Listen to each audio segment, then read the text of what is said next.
Okay, so now glue bath is dried. I'm going to start my thread right here behind the hook.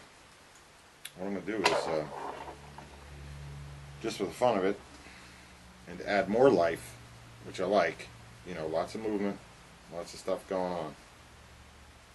I'm going to add a couple more legs down here behind the hook. And it's simple enough. And I like them angled back, so if you do loose wraps, you're going to get that.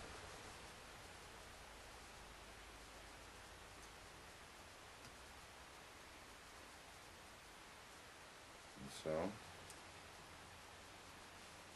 position, groom, everything right.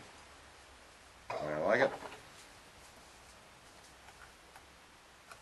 I'll cut that off.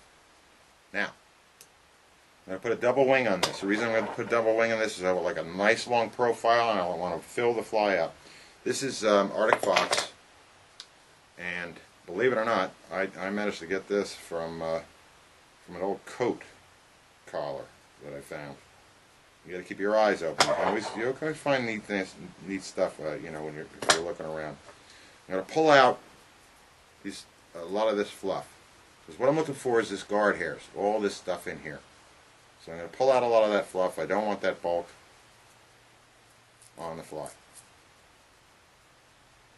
Place it in, center it.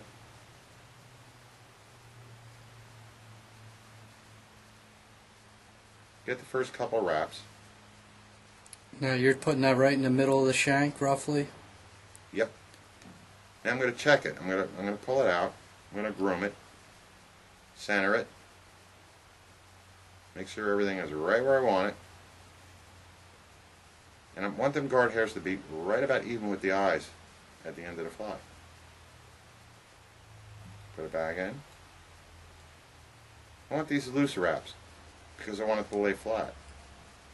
You see?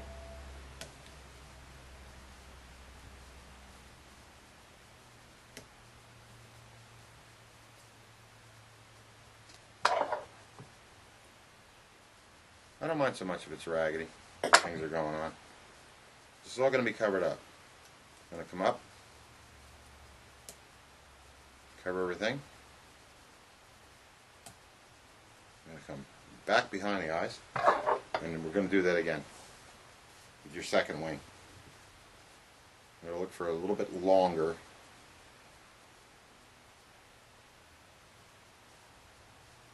Here, I like this right there. Cut it down close to the, so I've got good length to it. You see? Pull out all that fluff.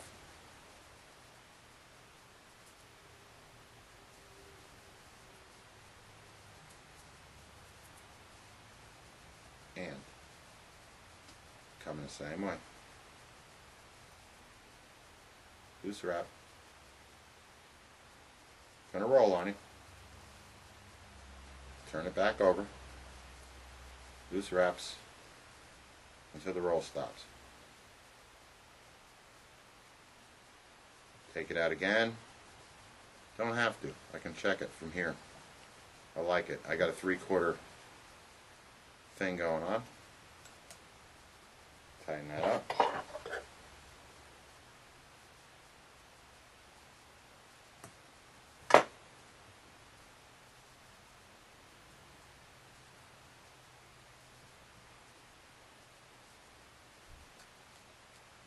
Make your final wraps.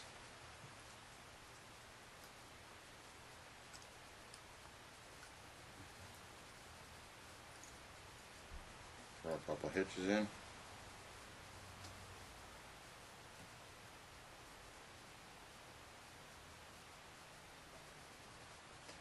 And as always,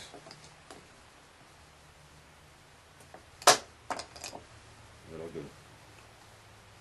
I like these flies to be tough.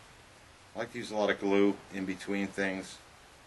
You know, there's a lot of coral down there, there's a lot of stuff on the bottom, there's a lot of, you're whipping it around in the wind, the fish are crushing it, and so you want, you don't want the fly to last, and I don't like a lot of underfur because it mats up in the salt water.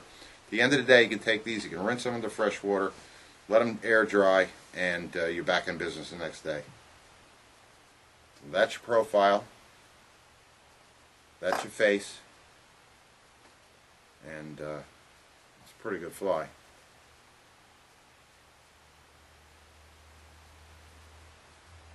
And like I say, this is a light colored fly. This is when you get on those real white sand flats. And, you know, you've got to make adjustments. If it's skinny water, I want my bead chain. I want a very little impact on the fly when you cast it. The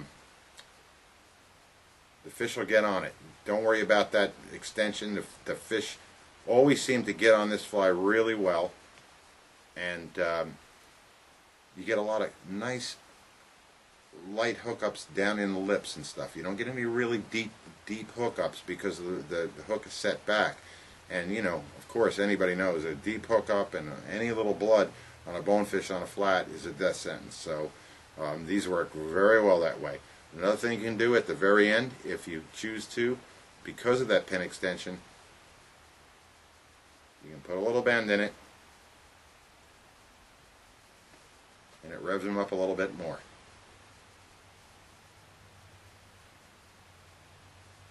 Great shallow water, light sand, bone fly.